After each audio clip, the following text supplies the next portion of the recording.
Deus. O Ney, ele faleceu nessa fé, apesar de não ter a fé nossa.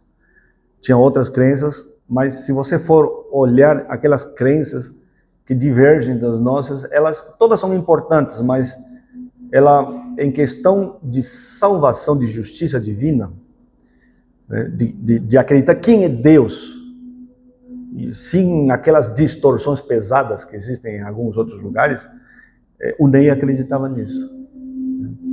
E ele tinha um respeito gigantesco pelos pais deles.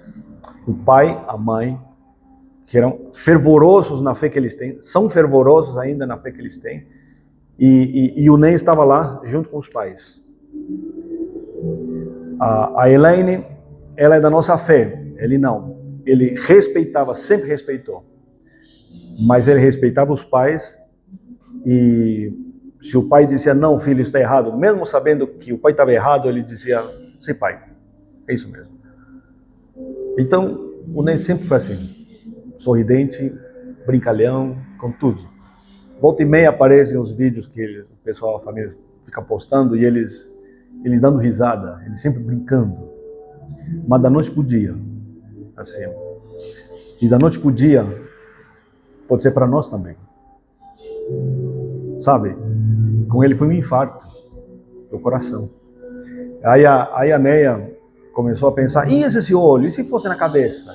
E se fosse, você está preparado? Ele mexeu com todos nós. E mexeu comigo, porque me fez pensar nessa mortalidade que nós nunca pensamos. Nós já logo levantamos com planos e nunca pensamos nessa mortalidade, mas ele me fez pensar. Puxa vida, a gente está pregando o evangelho, e se for o último dia, então eu tenho que fazer o meu máximo, quando for e onde for. Por isso que esse tema eu escolhi se tratar importante. Tem outros assuntos que são assuntos novos. Eu tenho já vários materiais que já são novos. Só preciso elaborá-las, mas isso não é o ponto. O ponto é que esses momentos e o tema do sábado passado, ele puxou isso aqui de novo. Então esse daqui já deve ser a terceira vez que eu estou falando já sobre esse assunto. Então, porque ele é importante. O juízo de Deus. Tá? Parte 1. São 3 partes. Próximo slide, próxima folha, por favor. Muitas igrejas, elas olham o juízo como se fosse invenção nossa. Sabe, uma invenção só dos adventistas. Já tem alguns pastores que não são adventistas na internet, que eu fico olhando eles, eu sempre fico ouvindo eles algumas vezes para ver o que eles têm a dizer. Muitos deles já falam sobre o juízo. Alguns deles, eles chegam na conclusão de que vai ter um juízo, porque não é possível que o contexto social atual, ele faz eles repensarem as coisas direito, o que a Bíblia fica falando a respeito do juízo. Aí quando eles vão e analisam, eles dizem, olha, encontrei, está escrito ali. E eles já tinham lido e relido aqueles textos várias vezes, mas em algum momento Deus abre a mente deles, está ali. Então, de fato, vai ter um juízo, e Jesus já falou sobre esse juízo, lá em Mateus. Vamos abrir as nossas Bíblias e vamos orar antes, pedindo iluminação para Deus. Pai amado, nós estamos abrindo a sua palavra e nós queremos pedir que o Senhor abençoe a nossa mente para nós podermos entender mais do seu juízo. Porque a nossa concepção humana é uma coisa, agora o Senhor explicando é outra. Me usa apenas como uma voz. Queremos entender a respeito do Senhor nesse contexto de juízo. Em nome de Jesus. Amém. Livro de Mateus. Jesus explicando para os seus discípulos a respeito desse dia. Mateus 12, 36. 36, né? Isso mesmo. Diz assim, Jesus falando: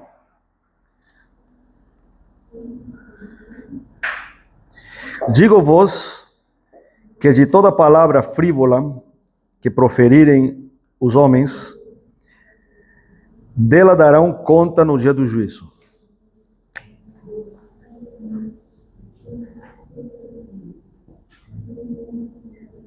Aí quando Jesus disse isso, aí surge uma pergunta. Que juízo é esse? E que dia é esse? Porque no dia do juízo. Então, quando há um julgamento, significa que existe alguém que tem que estar, que vai ser julgado. O óbvio é esse.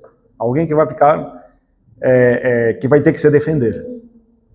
Ou alguém que vai defender. Tem um sistema ali. Mas tem alguém que vai estar sendo julgado. Que é o dia do juízo. Que dia é e que juízo é esse? Próximo. Então, aí, o trabalho do Espírito Santo é convencer o mundo e do juízo. Isso está em João. O trabalho do Espírito Santo é convencer o mundo do pecado, da justiça e que mais? E do juízo. Então, exatamente essa frase que está ali é uma frase em que nós, pais, falamos para os nossos filhos. Eu falava para minhas filhas, olha, qualquer coisa que vocês fizerem, seja bom ou seja má, as consequências serão para vocês. Se for coisa ruim, o máximo que vai causar na gente é dor no coração. Isso vai ser o máximo, o topo. Mas as consequências não serão para nós. Serão para vocês. Isso que eu falei para as minhas filhas, é isso que se fala do Espírito Santo. Convencer o mundo de quê? Do pecado, da justiça e do juízo. Ok? Vamos dar uma olhada em livro de João, capítulo 16, que esse é o trabalho do Espírito Santo. E se vocês se atentam muito, se juntam com as palavras de Jesus, quando Jesus fala sobre ele, eu sou o caminho, a verdade e a vida.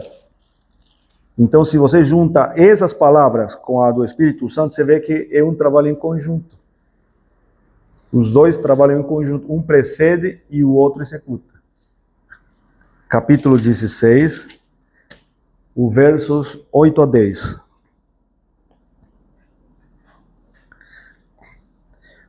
Quando ele vier, diz assim, convencerá o mundo do pecado, da justiça e do juízo.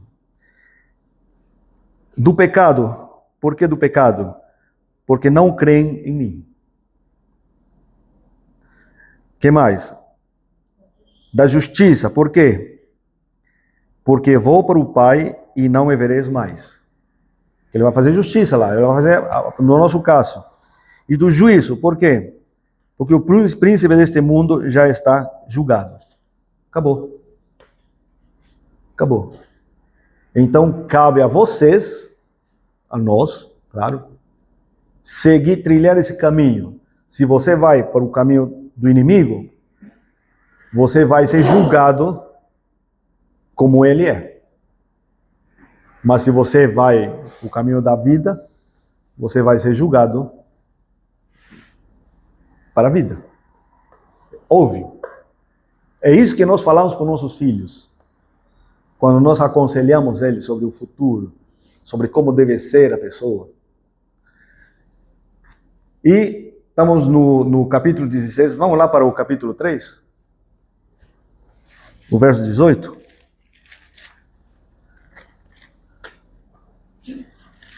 Capítulo 3, o verso 18.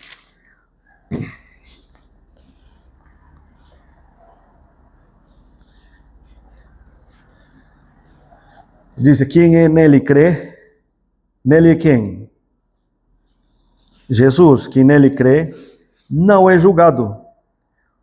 E o que não crê, já está julgado. Porquanto não crê no nome do unigênito Filho de Deus. Então aqui nós temos, quem que vai ser julgado? Aquele que não crê. Na minha versão está condenado. Condenado, né? Julgado ou condenado. Na sua versão também, sobre o príncipe deste mundo, também está condenado, né? Condenado. É isso mesmo. Aquele que não crê. Esta palavra, aquele que não crê, tem muita controvérsia. Ah, mas e o que crê?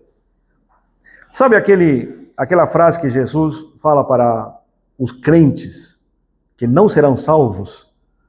Não vos conheço? Quando os crentes dizem, mas em teu nome nós fizemos isto, isso e aquilo, não vos conheço. Eles estão no grupo desse grupo aqui, ó. Mas eles não estavam dentro de uma igreja? Não estavam falando o nome dele? Por que eles creem e são condenados? É porque eles não creem. Talvez tenha crença errada. Crença errada. Aí entra o pecado contra o Espírito Santo. Porque a verdade ele foi apresentado para eles. Como que a gente sabe que a verdade foi apresentada? Está aqui. Aí eles pegaram, leram, modificaram, ou não quiseram aceitar o que estava aqui e simplesmente decidiram acreditar em outras coisas. Porque às vezes o ser humano distorce para a comodidade própria dele. Comodidade própria. Para poder justificar a própria ação dele, ele interpreta do jeito que favorece ele. Né? Perfeito.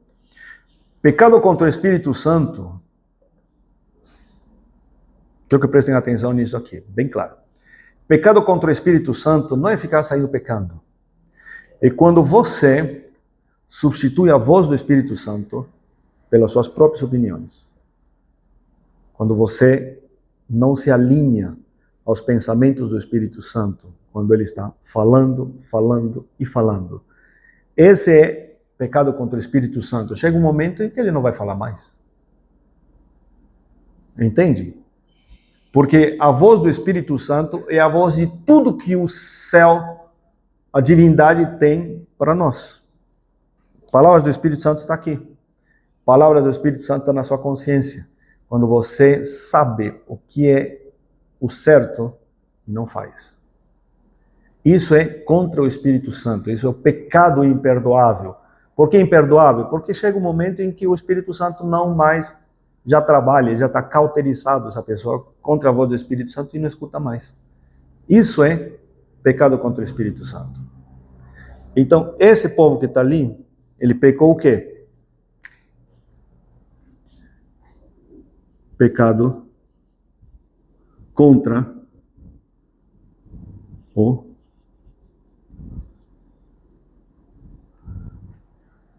ok?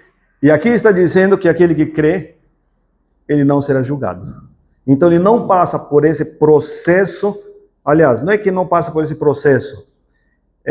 O dia do juízo acontece depois da segunda ressurreição. E depois que acontece na segunda ressurreição, os salvos não fazem parte da segunda ressurreição. Então eles não vão passar por esse processo de julgamento que teremos onde? Durante os 1000 anos. Nós vamos ver isso daí. Então há um processo de julgamento. Não é só chegar e dar o veredito e acabou. Existe um processo jurídico no meio, na qual começou em 1844, para todo mundo. Quando Jesus volta, aí alguns são absolvidos, agora vai para a outra turma. Só que os absolvidos, eles vão participar daquilo, para comprovar se o que Deus decidiu está correto ou não. Por isso que essa parte é chamada de comprovatório. Tem muita gente que discorda disso. Como assim? Pensa que eu não confio nas decisões de Deus? Será que Deus agiu certo? Porque eu vou encontrar pessoas que foram salvos que para mim ele não deveria estar ali. Entende? E eu não vou achar algumas pessoas que para mim eles deveriam estar ali. Outros vão pensar a mesma coisa de mim. Mas ele não deveria estar aqui. Entende? Então, será que Deus errou? E como que eu sei que se Deus errou ou não? Aí que Deus vai nos mostrar Está aqui os registros. Vão entregar nas nossas mãos e não vai ser ele, Deus ou os anjos que vão explicar para a gente. Nós mesmos vamos pegar e vamos analisar todos os registros, tal qual o juiz faz quando ele pega os laudos e começa o processo e começa a analisar. Ele não precisa falar com ninguém, ele não precisa estar presente, ele simplesmente vê os relatórios, o que está... E aí ele vai decidir. É o que o juiz faz. Entende? É isso que vai acontecer. Só que para eu não passar por esse juízo, eu tenho que fazer o quê? O que está escrito ali no verso 18. Exatamente. Exatamente. E crer em Jesus não é só de maneira teórica. Não, eu sei, eu acredito. Não é isso. É viver. Viver o que Jesus viveu. Por isso, esta turma não está ali. Sabe, Apocalipse, capítulo 3, verso 20. Jesus diz assim: eu estou à porta e bato. Aquele que ouvir minha voz, eu entrarei e cearei com ele e ele comigo. Relacionamento pessoal. Essa porta não é porta do descrente, essa porta é a porta do crente. Jesus está de fora, não está lá dentro. São crentes que fizeram tudo sobre Jesus, mas Jesus não estava lá. Entende? Então eu preciso que Jesus esteja aqui. Quantos de nós vivemos a vida cristã sem Cristo? Fazemos tudo o que manda o protocolo. Sem Cristo. Esse que é o grande ponto. Por isso que esse se torna importante. Vocês podem sublinhar isso aqui e podem colocar isso em prática todos os dias. Será que eu estou hoje? Eu estou vivendo a vida com Cristo ou sem Cristo? Estou fazendo os meus trabalhos com Ele ou sem Ele? Vamos lá? Próximo. Há um dia de juízo para todos nós. Isso é praxe, né? Já nós. Isso é praxe. Há um dia, nós sabemos que vai ter um juízo, então. Só que também tem para todos nós. Vamos lá no livro de Atos.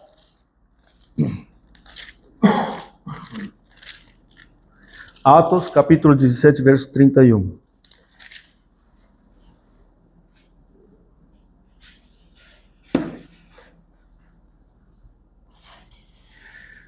Aí Deus, na agenda dele, aqui falando, né? Disse, Deus na agenda dele, ele colocou uma data específica. Porquanto estabeleceu, o que está escrito? Achou?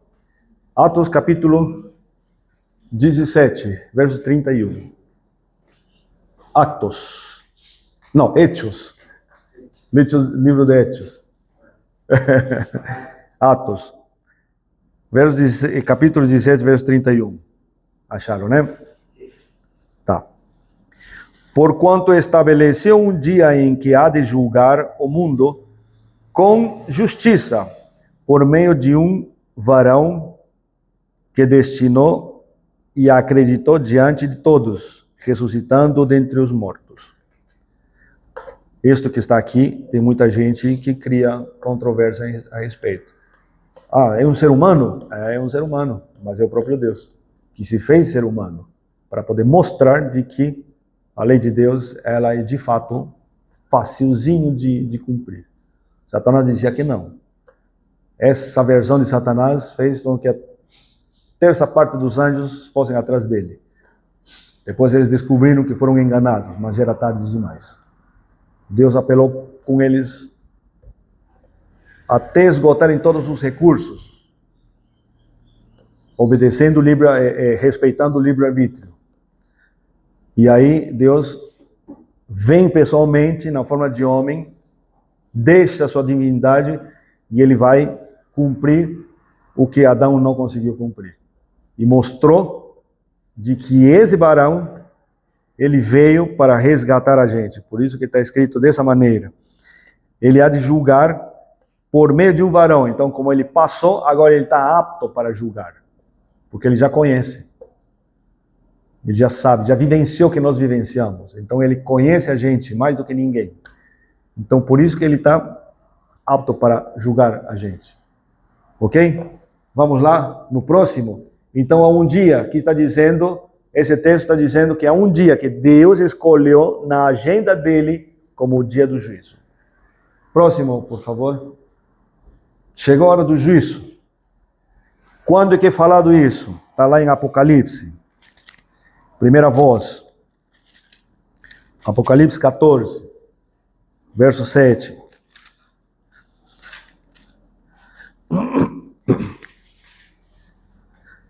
Que dia que é esse?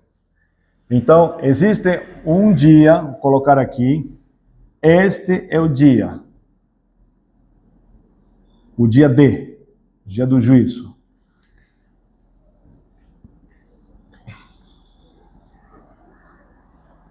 Mas existe um período em que começam os julgamentos. Quando nós falamos sobre o santuário, o santuário ele nos ensina bem claro o processo do juízo. Quando Jesus estava na terra, Jesus falou assim, gente, eu não vim aqui julgar ninguém. Eu vim aqui para salvar. Porque o julgamento estava lá na frente. Então agora o meu trabalho é salvar. Em que momento que era isso? Eu vou escrever aqui. Aqui nós temos, esse é o meu desenho, né? Meus desenhos nunca foram tão bonitos assim. Aqui nós temos o santuário. Aqui nós temos o altar de incenso e temos a pia. Esta face que está aqui, lugar santo e lugar santíssimo. Lugar santo e o santo dos santos. Este que está aqui é o átrio. O átrio. Esta face que está aqui é a face em que Jesus vem como cordeiro. Esta face que vem daqui até aqui como sacerdote. E este aqui está como sumo sacerdote. Esta face que está aqui foi quando Jesus disse, eu vim aqui salvar. Mesmo nesta face aqui também vem para salvar. Só que aqui como sacerdote. Aqui ele veio para morrer como a gente. Aqui está a face de cordeiro. Aí ele cumpriu esse papel, vem para cá como sacerdote para mostrar para Deus de que ele cumpriu e ele está apto para continuar o trabalho, para interceder por nós. Então, neste momento, Satanás estava aqui como nosso intercessor, como nosso advogado de defesa, nosso representante, mas em vez de representar a gente, ele vinha aqui e falava mal da gente. Que advogado é esse? Que advogado é esse? Aí Jesus tira a batuta dele e fica no lugar dele e agora ele é nosso defensor. Só que constantemente. Quando ele passa para o lado do sumo sacerdote, o papel do sumo sacerdote é um papel de juiz. E aqui ele começa sua jornada, seu trabalho como juiz. Então, neste momento que está aqui, é que essa voz ele é falada. Só que aqui, tipificado em simbolismos, nos ensinando de maneira simbólica esse papel do juízo. Então, entre o sumo sacerdote entrar, ministrar e sair, há um tempo que está aqui. Um tempo. Um processo. Neste momento, nós estamos no meio desse processo. Mas quando é que começa este juízo, essa transição? Começa em 1844. Como é que começa essa transição? Aí é que conta a história neste contexto que está aqui. Como é que é contada essa história? Então vem aqui, tá? O verso 7. Eu vou ler a partir do verso 6, tá? Vi um outro anjo voando. Anjo somos nós, tá? É o povo, o mensageiro. Voando pelo meio do céu, tendo um evangelho eterno para pregar aos que se assentam sobre a terra. E a cada nação, tribo língua e povo. Então é global. Dizendo em grande voz: temei a Deus, esse é o verso que está ali. Temei a Deus e dai-lhe glória, pois é chegada a hora do seu juízo. E adorai aquele que fez os céus, a terra e o mar e as fontes das águas. Então aqui ele está trazendo de volta o evangelho que tinha sido perdido durante um bom tempo. Como ele se perdeu, agora ele vai voltar novamente para esse momento de juízo. Então, só que para que o juízo aconteça,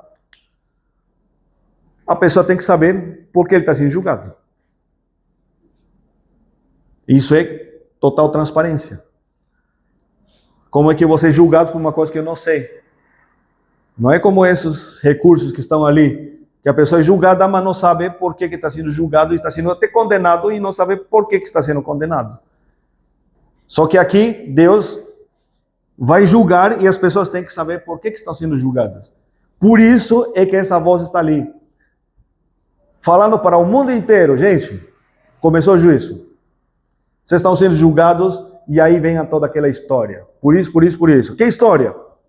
Aqui. Aí que Deus vai abrir os olhos do mundo inteiro para saber quem é Deus. A verdade é apresentada e cada um vai decidir por si. Por isso é que nós, pregadores, todos os que pregam o evangelho, mesmo os que não são ungidos como pastores, eles estão pregando o evangelho, insistindo: mas você está querendo me converter? Sim, porque está chegando a hora do juízo. Queremos que as pessoas entendam e elas aceitem o chamado, para eles não passarem pelo juízo, porque juízo significa destruição, como aconteceram nos dias de Noé, como aconteceu em Sodoma e Gomorra. Vai ter juízo de novo. E para que as pessoas não façam parte desse juízo, por isso nós pregamos o evangelho. Entende? Essa é a questão. Por isso é que esta mensagem ele tem que ser pregado para todos, para que todos saibam, e todos entendam, e todos decidam.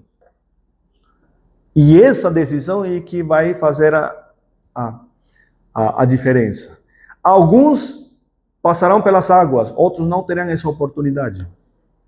Deus vai decidir quem será salvo e quem não. Muitos dos que estão dentro do meio achando que estão salvos e não estão. Por isso é que é importante nós esquecermos tudo quanto é doutrina humana. A igreja onde eu pertenço, o rótulo, as doutrinas que elas têm, ela segue a doutrina que Deus está falando na sua palavra? Se segue, continua. Se não segue, sai dela. Ou transforma ela. Trabalha para mudar isso. Para que as pessoas não fiquem nesse grupo de crentes em Cristo e no final Deus dirá: não vos conheço. E isso que importa. Estou falando para todos os rótulos, inclusive para mim. Entende? Essa que é a questão. Próximo slide, por favor. Todos irão comparecer. Está em 2 de Coríntios. Quem significa todos, hein? Vamos dar uma olhada? Em 2 de Coríntios 5:10. 2 de Coríntios. Quem são os todos? Todos os que já viveram sobre a face da terra, ou todos os que estão vivos na face da terra?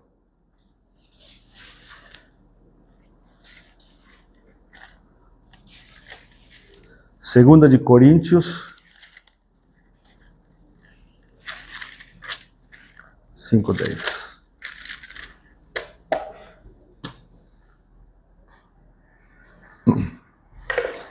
5:10. E aqui eu preciso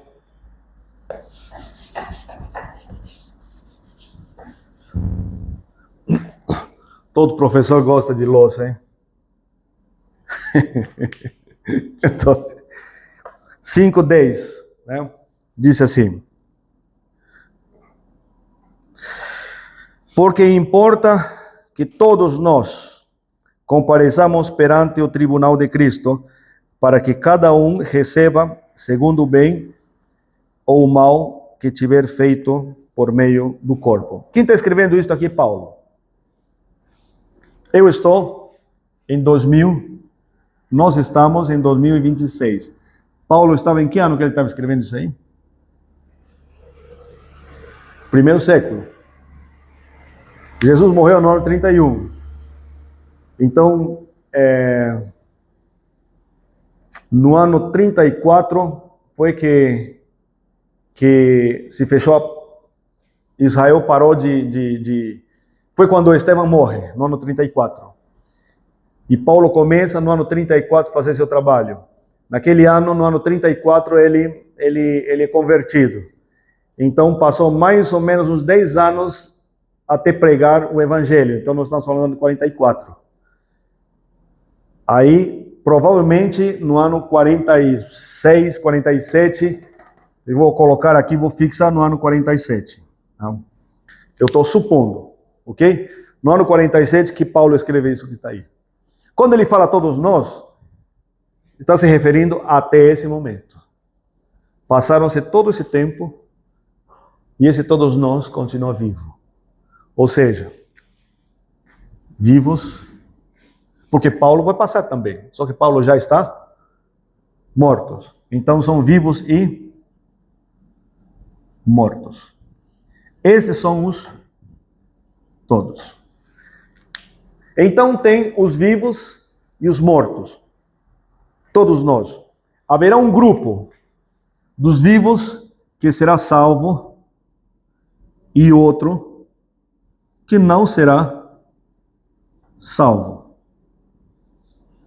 Dentre os mortos, os vivos, haverá os que serão salvos e também haverá o quê? Os não salvos. Cada um com seu grupo. Como que eu sei disso? Porque para os vivos está aqui o texto que vai falar o que sobre ele. Para os mortos está aqui o texto. Então, todos os salvos não entram em juízo. Está aqui. Nós já vimos no capítulo 3 e já vimos que quem crê em Jesus não passa pelo juízo. Então, aqui no capítulo 5 vai falar, também vai enfatizar esse ponto. Estamos em 1 de Coríntios, depois nós vamos olhar esses dois que estão ali. Vamos olhar primeiro isso aqui, ó. João. Vamos dar uma olhada em João. Capítulo 5. O verso 24.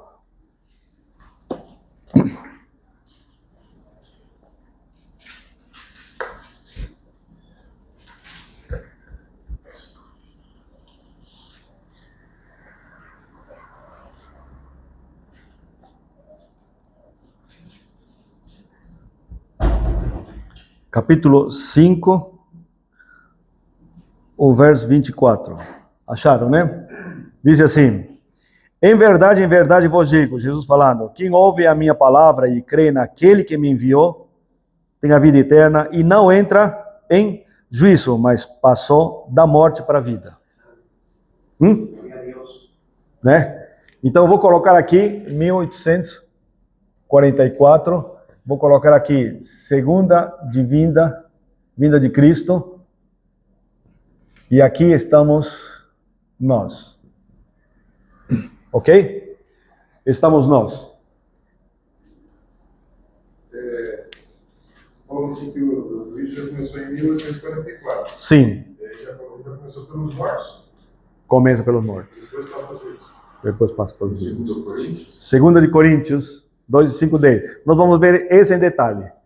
Né? Se começa com quem? Tudo isso daí, Deus é transparente quando Ele fala sobre cada detalhe, os pormenores de todo esse processo. Sim, Ele começa com os vivos, com os mortos. Começa com quem especificamente?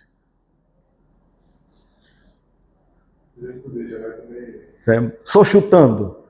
Se começa com os mortos, vai começar com quem especificamente? Com o primeiro. Adão. Com o primeiro, logo de cara. Logo de cara. não significa que tenha sido o primeiro a morrer. Porque quem foi o primeiro a morrer? Caim. Abel. Quem foi o primeiro a morrer? Foi Abel. Caim, aí eu vou junto. Ok? Tá, então aqui começa um juízo.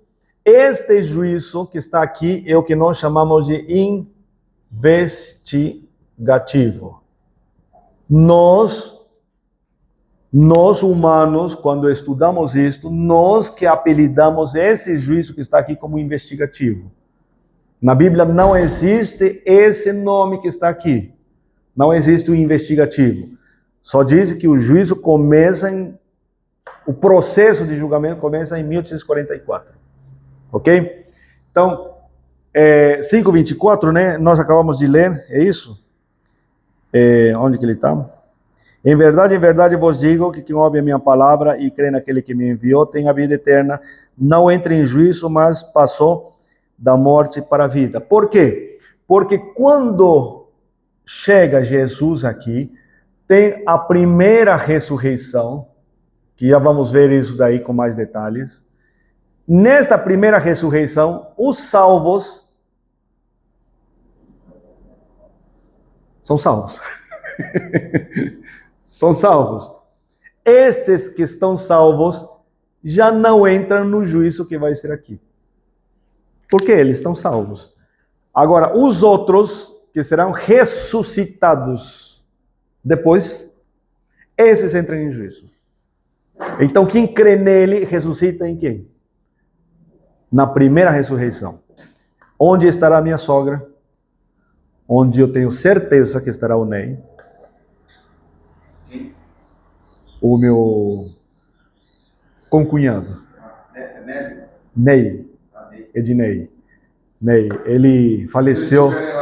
Ele falecido. Então, eu farei o possível para eu estar lá. Sei que não fique bonzinho, não estuda a palavra pra você ver. Não quero estar nesse grupo aqui. Não, esse é o risco que nós corremos. Sim. Esse é o risco que nós corremos para quem nós ficamos. Porque nós podemos estar ensinando os outros a se salvarem. Os outros se salvam e o pregador não. É o caso desse aqui. O que aconteceu com aquele rei lá, que uns anos a mais lá depois ele se perdeu? Exatamente, o Ezequias. Sim.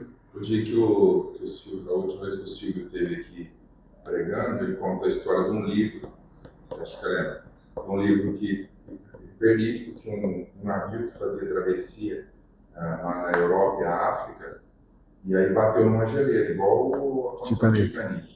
Só que ele bateu numa geleira e estava cheio de missionários. E aí o navio afundou em minutos, não foi em horas, não, foi em minutos. E aí tinha um senhor se batendo na água, e uma menina que estava com um colete, correu, chegou, o senhor não sabe nadar? Eu falei, não sei nadar. E o senhor está pronto para morrer? Ele falou, não. Eu arrancou o colete e veio para ele. E ela que morreu? Isso. E ela estava pronta. Ela estava pronta. São decisões, né? A decisão, Sim, nós corremos um risco em todo momento. Agora. Mas isso não pode ser teórico. Tem que ser vivido todos os dias. O problema deste grupo que está aqui é que esses são os grupos de crentes que não serão salvos. E o problema deles é que eles sempre acharam que estão salvos. É que você não pode acreditar em você, que você está salvo. Tem que acreditar em Deus. Que Sim, você, sim. o que fez, o que ele Sim. fez por você. Por isso... Agora, Sim. nós mesmos, Sim. a gente precisa olhar para a gente. Por isso é que muita gente... Não, mas espera aí. Tem uma diferença entre ser presunçoso e falar a verdade. Neste momento, se você conhece toda essa verdade, você sabe e você se entrega todos os dias a Deus, na hora de perguntar quantos de vocês estão salvos hoje, você viu que muitas fazem essas perguntas e quase ninguém levanta a mão? Fica em dúvida. Então, tem alguns que levantam a mão. Isso não é presunção. Isso é saber exatamente todas as implicâncias de todos os detalhes do processo de salvação. E dizer, não, eu confio em Deus. Eu acho assim, eu acho Tô que salvo. a pessoa, ela fala assim, eu estou fazendo O possível. o possível para... Sim. E nesse... eu estou praticando. Isso. Né, naquilo que eu acredito Isso. que é a salvação. Então, eu acho que isso aí que ele tem essa Sim. condição. Agora, por ele mesmo, ele não Sim. tem conversa. Por isso é que no texto que nós acabamos de ler, em todos eles, até o dia que foi especificado para o dia do juízo, na agenda que nós lemos aí, está escrito assim: determinou o dia em que Deus há de julgar com justiça. Se fosse pelos meus olhos, aos meus olhos, a rigor, não, esse aqui está perdido, esse aqui está salvo. Mas Deus age com justiça, porque ele não significa que ele vai julgar de acordo com os meus olhos, ponto de vista, vai ser o ponto de vista de Deus. Meu sogro, ele morreu alcoólatra, no álcool. Quantas vezes ele chorava porque ele não conseguia parar? E ele chorava ainda com a bebida na mão. Você acha que Deus não vai olhar as motivações? Porque o corpo pede uma coisa, ele estava escravo daquilo, mas internamente ele queria ser livre, salvo. Isso é justiça. Eu confio na justiça de Deus. Não vê como vê o homem. Se fosse por nós, como Paulo falou assim, se olhar para mim, eu não deixo como me salvar, mas se olhar para Cristo, eu não deixo como me perder. Então a gente tem que, às vezes, olhar para Cristo e tentar fazer a vontade dele. Sim. O mais possível, porque se a gente for olhar para a gente sempre vai dar carinho. sim. Por isso que nós hoje, que nós não temos o direito de julgar ninguém, embora julguemos, nós não podemos ficar olhando para o outro e dizer, isso é um cão que não adianta perder tempo com ele. Não, não é. Nós não sabemos qual foi a história dessa pessoa. O que levou ele a tomar essas decisões? Foram decisões erradas que ele tomou? Beleza. Ele aprendeu, ele está lutando e não consegue. Por que não sou eu a pessoa, o anjo, que chegue para eles e dê essa nova chance? Mesmo que ele no futuro volte de novo a essa vida. Eu perdi meu tempo. Não, não perdeu.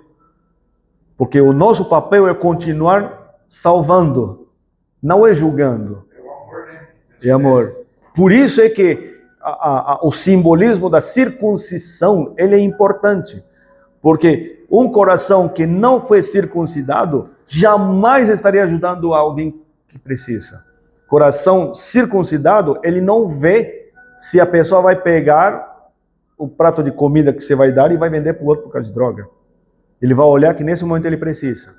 Mas a mente dele, o corpo dele, ele está tão mal que ele, em vez de ele comer, ele vai lá e troca por outra coisa. Eu não vou ajudar essa pessoa porque ele faz isso. Não, não é o seu papel fazer isso. Seu papel é ajudar, porque ele está precisando e ele está escravo. Cada um vai ser cobrado pelo que ele conhece. Sim. Mesmo na balança. Sim.